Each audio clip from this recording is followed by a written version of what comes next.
So if trying to discern in a schism where one should be, don't look to externals like who has the best churches or who has the most money or who has the most bishops.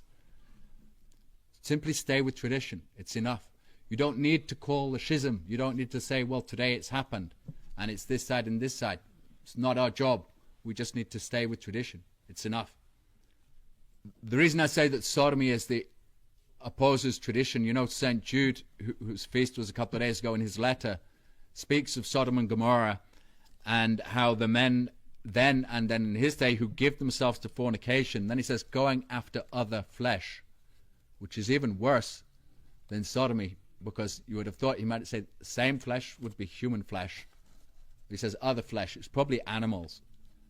And he says, these men defile the flesh, despise dominion, blaspheme majesty. He says sodomy is a blasphemy against God, because the male-female union is that image of Christ in the church, of God's union with us, which is the whole plan of creation, which is seated in the incarnation, where you have the union, perfect union of divine and human in the person of Christ. And he wants to make us members of his body.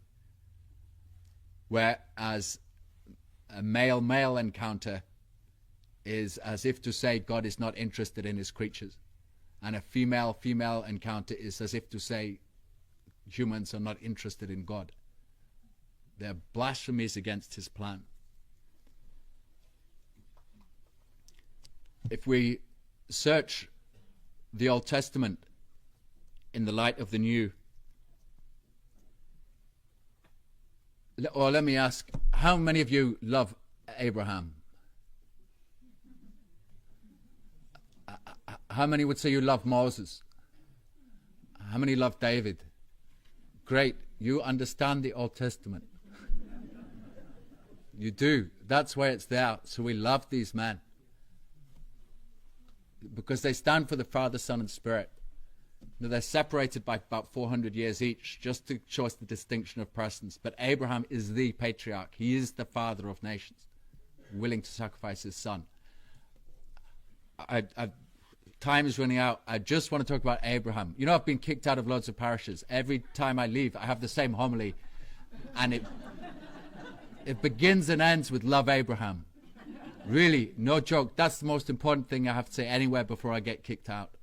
I can't tell you how gracious that man in his negotiation for the field where to bury Sarah, his wife. Or when he offered to Lot, he said, which side do you want? Pick and you can take that land. And Lot chose the wrong side. Abraham got the Holy Land. But the two greatest things that he did were his leaving home and his willingness to offer his son. And they are an image of the incarnation of Christ coming down from heaven and dying on the cross. And then Moses, who after the golden calf prayed and said, I beseech thee, God, this people has sinned a heinous sin, and they have made to themselves gods of gold. Either forgive them this trespass, or if you do not, strike me out of the book you have written.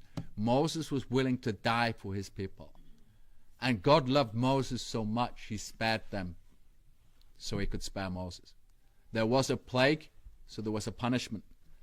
But there's no one in the Old Testament who puts us more in mind of Jesus Christ than Moses. And then David, you know, with his music, could soothe the demons from Saul. And he wrote the Psalms, and Jesus says it was in the Spirit he wrote the Psalms. There's been no one in the entire Old Testament so inspired by the Holy Spirit as David. Really, with these three, you have the Father, Son, and Spirit.